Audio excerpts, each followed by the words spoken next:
नहीं मैं साइड में देख रहा हूँ, अंडे टमाटर तो ही रखे हैं। नहीं उसका प्रॉब्लम नहीं है। और आगे मुझे सब बैठे जूते में, तो और आपने मुझे खा लिया के पास ही करा, तो ये सो इजी। वो लॉक है।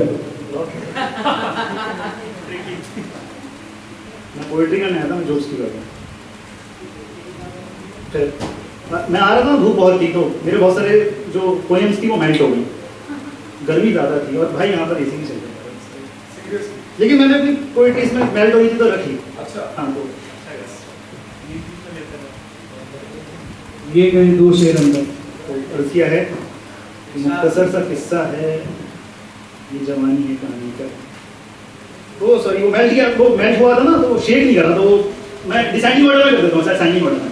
हाँ अभी सुनिए।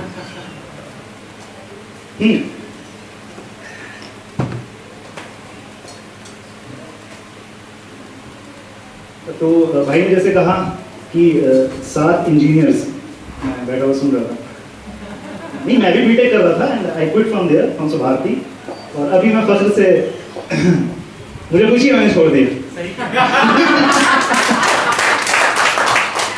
नहीं तो वो जाकिर खान भाई के अंदाज में कि आपने 7 इंजीनियर, तुम भी वही हो हम भी वही हैं। हाँ जी, मेरे दिमाग में काश आ गया कि मैंने नहीं छोड़ी। आपने नहीं छोड़ी तो पकड़ के भी आपने कौन से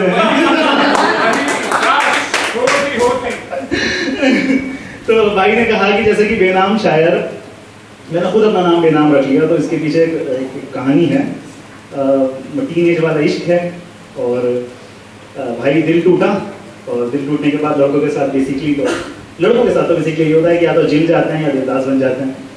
वही हमने सोचा यार जिम करेंगे, यार जिम गए, डंबल वंबल जाके देखा, ये बस नहीं, अपना देवदास ही बनेंगे, अपना गाँव के बाहर निकल गए ठीक की तरफ।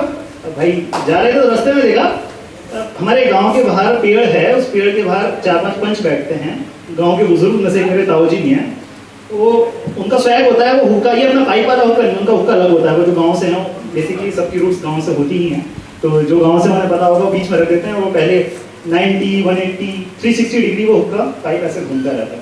तो मैं सोचा यार देवदास बनने तो जा रहे हैं, कभी स्मोकिंग भी नहीं करें, शुरुआत हुक्के से करते हैं, शायद थोड़ा असर हो।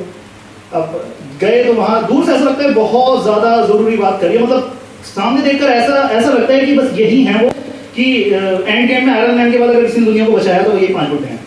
ऐसा लगता है दूर से जब बात करें, पास जाके देखना तो ताऊ सर खुजा रहे हैं, तो समझा क्या हुआ, अरे मेरी चप्पल टूट गई, मैं सोचा नहीं नवी ले लूँ या इसको गटवा लूँ, खैर कोई मसला नहीं भाई, पहुंचे, अब पाइप घूम रहा था, अब पाइप जैसे घूम के आया, हुक्का पकड़ा, एक कश लिया। उस दिन मुझे पता चला कि हुक्के का कश लेने से बुद्धि में दर्द होता है। नहीं सीरियसली मुझे लगा, मैंने जैसी कश लिया मेरी बुद्धि में दर्द हुआ, मैं पीछे पलटा, नीचे चप्पल पड़ी थी जो टूटी थी।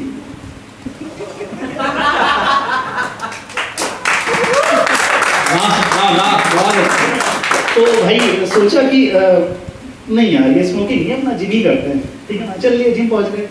अब कोच ने कहा भाई ये सेट है तुझे 10-10 के 3 सेट मारना है, अपना डिप्रेशन में था, नया ब्रेकअप हुआ, 30-30 के 10 सेट मार लिए, 10-10 के 3 मारने थे, 30-30 के 10 मार लिए, और भाई दबा के एक्सरसाइज करी, और 1 महीने में लड़के पूछने लगे तो क्या खा रहा है आजकल, कैसे हो गया तू, हम 1 साल से कर रहे हैं, तुझे क्या हो गया, क्या खा रहा है तू, भाई धोखे। अबे धोखे तो हम भी खा रहे हैं, तेरे हाथ में कौन सी संजीवनी बूटी लग गई, तू क्या धोखे खा रहा है, ठीक है भाई छोड़। एक दिन नहा रहा था, तो भाई अपना पहले क्या था, अपन जब ब्रेकअप नहीं हुआ था, अपना गर्लफ्रेंड थी, तो अपना एक फैमिली पैक था, अपना नहाते थे, यहाँ तक जैसे साबुन आता था साबुन गाया, नीचे साबुन पड़ता था, उठाते थे फिर लगाते थे, फिर फैमिली पैक था। एक दिन नहा रहे भाई, यहाँ तक साबुन आया, और साबुन उस दिन भी गाया, नीचे देखा नीचे साबुन नहीं था, जमीन पे साबुन नहीं, थोड़ी देर बाद बताओ साबुन ऐसे फंसा हुआ है हॉरिजॉन्टली पेट पर, ये क्या है, निकाला, गूगल किया, why my tummy looks like a speed breaker, revert आता है, damn it this is called fucking abs, अबे एब्स आ गए, अबे एब्स आ गए। एक लाइन है कि एक लाइन किसी शायर की याद आई थी कि तुझे खोने का कुछ ऐसा असर हुआ मुझ पर कि तुझे ढूंढते ढूंढते मैंने खुद को पा लिया।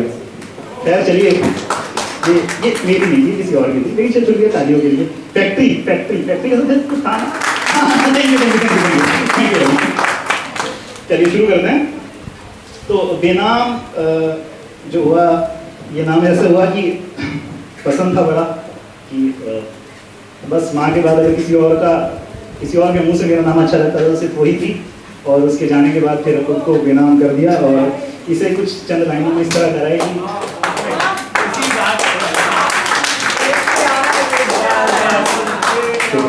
कि चंद लाइनें लिखी थी इसी बेनाम पे कि शरीफों की मजलिस में ये ऐलान कर आया हूँ, शरीफों की मजलिस में ये ऐलान कर आया हूँ, अगर है इश्क गुनाह तो ये गुनाह सरेआम कर आया हूँ, और तेरे सिवा ना पुकारेगा कोई नाम मेरा, देख जरा मैं कैसे खुद को बेनाम कराया हूँ। बहुत सुंदर, बहुत सुंदर, वाह वाह, बहुत सुंदर। तो ये थी मुख्तसर सी कहानी बेनाम की। अभी शुरू करते हैं आगे, पुरानी फ्लैशबैक में जाते हैं, कुछ यादें हैं वो आपके साथ साझा करते हैं कि अगर फिर ना वो शाम हुई होती, कभी तुझसे ना नज़र मिली होती, फिर ना इश्क इस कदर होता मुझको, ना नजरे कायल तेरी हुई होती, वो आग ना फिर भड़की होती, ना रात वो इतनी कातिल होती, काश मैं अगर ना बहका होता तो ये ज़िंदगी फिर यूं ना महकी होती। बहुत बहुत शुक्रिया, बहुत बहुत शुक्रिया। आगे छोटी सी गज़ल लिखी है, आप लोगों के सामने पेश करना चाहूँगा कि वो गुलजार गुलिस्तान देखा, मैंने महका समा भी देखा, वो गुलजार गुलिस्तान देखा, मैंने महका समा भी देखा, पल में नशीमन में खुशबू तेरी, तो अगले पल ही खुद को नशे में झूमता देखा, कभी तेरी कस्में देखी, कभी तेरा सपना देखा, जब आँख खुली तो क्या मंजर देखा, वो गुलजार गुलिस्तान मैंने बंजर देखा, हर पत्ता फिर शाख से टूटा देखा, और तेरा आना ठहरना दिल लगाना देखा, तेरा आना ठहरना दिल लगाना देखा, फिर दिल को चाक करके तेरा जाना देखा, तेरा आना ठहरना दिल लगाना देखा, फिर दिल को चाक करके तेरा जाना देखा, हर दौर में बेआबरू कुआं हूँ मैं, फ़कत ज़माने में तो मेरा मुस्कुराना देखा। बहुत शुक्रिया, बहुत शुक्रिया, मेहरबानी। और एक मिसअंडरस्टैंडिंग पे कुछ लिखा था, हो जाती हैं अक्सर, तो भाई अगर कुछ ऐसा किसी के बीच हो या है तो खुद ही छुप कर माफ़ी मांगो, क्योंकि सब कहते हैं, पढ़ा है, सुना है, माफ़ी मांगने से कोई छोटा या बड़ा नहीं होता, माफ़ करने वाला ज़रूर बड़ा हो जाता है, तो माफ़ी मांग लीजिए अगर कुछ हो। शिकवा मैंने एक लिखा था कि आ बैठ सभी गिले शिकवों का हिसाब करें, आ बैठ सभी गिले शिकवों का हिसाब करें, हम दिन से शुरू हों और रात करें। बहुत सुंदर, बहुत सुंदर। गलत फहमियों के धब्बे हैं लगे दामन पे, आप बैठ सभी गिले शिकवों का हिसाब करें, आप बैठ सभी गिले शिकवों का हिसाब करें, हम दिन से शुरू हों और रात करें, फ़कत गलत फहमियों के धब्बे हैं लगे दामन पे, चल अपने दामन को भी आईने की तरह साफ करें। काश तू अपनी हिचकियों का सबब समझ पाती, काश तू अपनी हिचकियों का सबब समझ पाती कि तुझसे दूर होकर भी कोई तुझे बेपनाह याद करे, और अब बन गई हो अनजान पर पहले तो इश्क था मुझसे, अब बन गई हो अनजान पर पहले तो इश्क था मुझसे, चल उसी इश्क के सदके एक आखिरी मुलाकात करें। और एक छोटा सा शेर है, कुछ रैंडम वर्ड्स आ जाते हैं कभी भी, और लिख देता हूँ। मेरी माँ भी परेशानी की 3 बजे उठ रही थी, लाइट क्यों हो जाती है इसी कमरे की, इसको शादी भी नहीं कि आज बरसों बाद भी तेरा नक्श कुछ यूँ याद है मुझे, आज बरसों बाद भी तेरा नक्श कुछ यूँ याद है, तेरा अंदाज वो बेपरवाह सा, क्या बातें तेरी अब भी बेबाक हैं। बहुत शुक्रिया। एक गज़ल है कि फिर सिहा रात है वहीं है चंद अश्क, बस यही तेरी याद है, फिर सिहा रात है वहीं है चंद अश्क, बस यही तेरी याद है, जिस सिमत में करवट लूँ वहाँ तेरा अक्स नुमाया है, बरसों से था जो राज सीने में कैद, मेज़ पर तेरी तस्वीर देख वो दर्द उभर आया है, और मेरे शब्द ही मेरे दर्द का बखान है, मेरे शब्द ही मेरे दर्द का बखान है, मेरा लुट चुका है सब, गोया बंजर ज़मीं पे वीरा पड़ा कोई अधजला मकान है। देखिए शायरी जो है ना, शायरी को शौक नहीं है, शायरी एक हालात है, मतलब लाइक मैंने कभी वहम गुमान में नहीं करा था कि मैं शायरी करूँगा। हाँ, स्कूल में कॉमेडी में करता था तो उसका मुझे थोड़ा बहुत था कि शायद कर लूँ, लेकिन शायरी का तो भाई जब दिल टूटा तक समझ में आया कि ये भी कर सकता हूँ। तो फिर से वही शेर बोलना चाहूँगा कि तुझे खोने का असर कुछ ऐसा हुआ मुझ पर कि तुझे ढूंढते ढूंढते मैंने खुद को पा लिया। और एक शेर है, एक छोटी सी गज़ल है, आपके सामने पेश करना चाहूँगा कि जिस तरह ये हौलनाक रात मुझे सताती है, जिस तरह ये हौलनाक रात मुझे सताती है, क्या ऐसे कभी तुझे भी मेरी याद आती है? जिस तरह ये हौलनाक रात मुझे सताती है, क्या ऐसे कभी तुझे भी मेरी याद आती है? मैं जैसे करवट दर करवट बेचैन सा रहता हूँ, यकायक तुझे भी कोई बात याद आके रुलाती है। मैं करवट दर करवट बेचैन सा रहता हूँ, क्या ऐसे कभी तुझे भी कोई बात याद आके रुलाती है? एक धुंधली सी तस्वीर नजर आती है, मेरे ख्वाबों की तू ही ताबीर नजर आती है, और मैं अक्सर एकांत में अपने हाथों की दरारों से तेरे नक्श को चूमता हूँ। गौर करिएगा कि मैं अक्सर एकांत में अपने हाथों की दरारों से तेरे नक्श को चूमता हूँ। तू बस इतना बता दे मुझे, क्या तेरी हथेली पर अब भी मेरे नाम की वो लकीर नजर आती है?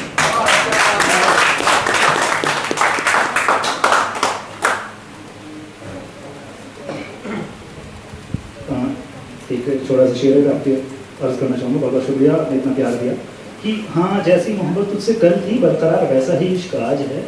हाँ जैसी मोहब्बत तुझसे कल थी बरकरार वैसा ही इश्क आज है। ना दिन में चैन मुझे और बेचैन सी अब हर रात है। वजह तो कुछ नहीं यूँ नाराज़गी की सनम, वजह तो कुछ नहीं यूँ नाराज़गी की सनम, बस तू ईगो पे ले गई और मेरी भी थोड़ी सेल्फ रिस्पेक्ट की बात है। बहुत शुक्रिया, बहुत बहुत शुक्रिया। आगे चलेगा?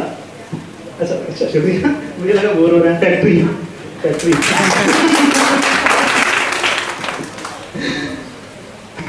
ये मैंने जस्ट कल ही लिखी थी और अभी बहुत आज तो देख के बड़ी भी याद नहीं, ज़्यादा बात बोली नहीं, कि मोहब्बत का अभी एक इम्तिहान बाकी है।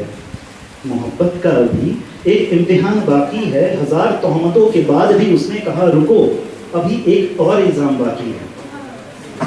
मोहब्बत का अभी एक इम्तिहान बाकी है, 1000 तोहमतों के बाद भी उसने कहा रुको, अभी एक इल्ज़ाम बाकी है। खरीद फरोख्त गवाहों की इस अदालत में जायज़ है माना। खरीद फरोख्त सेल परचेज, खरीद फरोख्त गवाहों की इस अदालत में जायज़ है माना, मगर आगे हश्र का मैदान भी तो बाकी है। द डूम्सडे, मगर आगे हश्र का मैदान भी तो बाकी है, और लोग कलम भी टूट चुकी, बस मेरी मौत का फरमान बाकी है। और लोग कलम भी टूट चुकी, मेरी मौत का फरमान बाकी है। खैर अब तो चैन से मर जाऊँ ना, खैर अब तो चैन से मर जाऊँ ना, या मुझ पर अब भी तुम्हारा कोई एहसान बाकी है। बहुत बहुत शुक्रिया, बहुत बहुत शुक्रिया, मेहरबानी। एक सवाल करा था उससे, एक सवाल है, फहरिस्त का सवालों की, सवाल का जो मौजूद है वो है क्यों। क्यों मुझे नहीं पता, पूछता हूँ, तुझे दिल तोड़ना ही था तो ये एहसास क्यों? जब मुझसे भी मुंह मोड़ना ही था तो फिर मैं खास क्यों? जब नसीब में चाहत की छाँव नहीं तो विरह की प्यास क्यों? तेरे दूर होने पर भी है लौट आने की आस क्यों? तेरा नायाब है मोहब्बत का अंदाज यूं, है जुल्म का शौहब तो फिर ये खैरियत की बात क्यों? एक और शुक्रिया सर। वो मजाक था या दर हकीकत खुदा जाने, तेरे अल्फाज थे आज मेरे एहसास से क्यों जुदा जाने। दिल हुआ नहीं था मायल किसी जानिब इस कदर, फिर क्यों कर हुआ ये तेरी ही अदा पे ये फना जाने। तुझे इश्क था बेनाम से या थी ज़रूरत जिस्म खालिस, वल्लाह फिर क्या थी तेरे नज़दीक आने की वजह जाने। आज चुका हूँ तंग मैं हालातों की इन सिहा रातों से, आज चुका हूँ तंग मैं हालातों की इन सिहा रातों से, कब हटेगी ये धुंध और कब होगी सुबह जाने।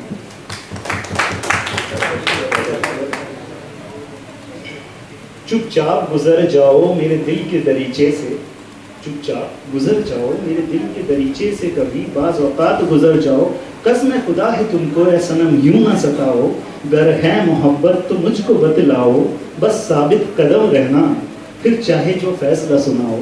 वैसे इस बार यकीन मुश्किल है ज़रा, वैसे इस बार यकीन मुश्किल है ज़रा, तुम कोई गवाह भी संग लाओ।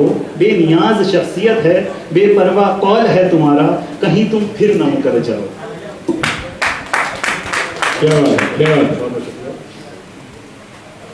एक छोटा सा शेर आपके अर्ज करना चाहूँगा, आपकी पेश खिदमत है कि अभी तेरी चाहत में वो दौर भी आना है, अभी तेरी चाहत में वो दौर भी आना है, तुझे इश्क भी करना है, तुझसे दूर भी जाना है। तेरी कुछ यादों का सरमाया है जो मेरी सांसों का बहाना है। तेरी यादों का सरमाया है जो मेरी सांसों का बहाना है। बिल आखिर तेरा नाम गुनगुनाते हुए मुझे इस दुनिया से गुजर जाना है। क्या बात है। अच्छा, ऐसा लग रहा होगा कि कुछ ज़्यादा ही दिल टूटा हुआ है मेरा, है? नहीं, बात तो सही है, टूटा तो था, लेकिन ऐसा नहीं है कि भाई मैं खाली ये दिल चाक करने वाली शायरी सुनाता हूँ। चलिए थोड़ा सुनाता हूँ कि ऐ सनम तू मेरे हिस्से की खुशी भी ले ले। एक शौहर अपनी बीवी से कह रहा है कि ऐ सनम तू मेरे हिस्से की खुशी भी ले ले, आज चल तू मेरी ये जिंदगी भी ले ले। ऐ सनम तू मेरे हिस्से की खुशी भी ले ले, आज चल तू मेरी ये जिंदगी भी ले ले। या तो तू मुझे एक बार ही दे दे जहर, या तो तू मुझे एक बार ही दे दे जहर, वरना यूं रोजाना मत खिलाया कर मुझे टिंडे करेले।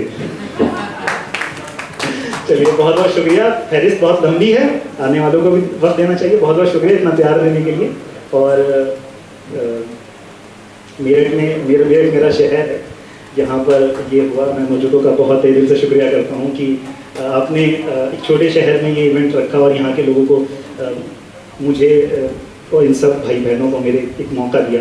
मैं आपका तहे दिल से शुक्रिया अदा करता हूँ। इसके उपरांत यह है कि अभी गुड़गांव में एक छोटा सा इवेंट था, वहाँ से आया था, तो जस्ट मेरी शिवम भाई से बात हुई थी, पामी से बात हुई, तो बहुत बहुत ज़्यादा खुशी हो रही है कि अपने शहर के अंदर इतने बड़े शायर बैठे हैं। सुल्तान सर सभी कोई वाकिफ होंगे जो इस लाइन से जुड़े हुए हैं उनसे। और बहुत बहुत शुक्रिया, मैं जो एक बार फिर से शुक्रिया आप लोगों को भी।